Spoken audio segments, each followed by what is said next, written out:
अस्सलाम वालेकुम व्यूअर्स, मैं हूं जावेद बेग और आज की इस वीडियो में आप देख सकेंगे कि चपरे की बकरे की चाप किस तरीके से तैयार की जा सकती है। व्यूअर्स, इस वीडियो में आप देखिएगा कि हमने बकरे की चाप जो है वो कौरमे अंदाज में तैयार की। बहुत ही कोई मज़े की तैयार हुई थी व्यूअर्स, और मैं इसको ऑफिस भी लेकर गया और मस्त मैंने अपने ऑफिस ओवरसीज सीगल बॉयज़ के साथ इसको खाया।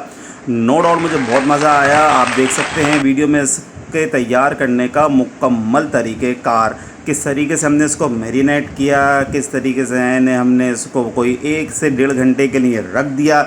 इसके बाद हमने कुकिंग ऑयल जो है वो कोई 1 कप के करीब कुकिंग ऑयल हमने डाला, और इसके बाद फिर हमने इसमें कोई 2 जो प्याज है उसको हमने अच्छे से तला फ्राई किया, और उसके बाद फिर हमने उसको बाहर निकाल लिया प्याज को, और उसके बाद फिर हमने इसमें जो है चापें डाली।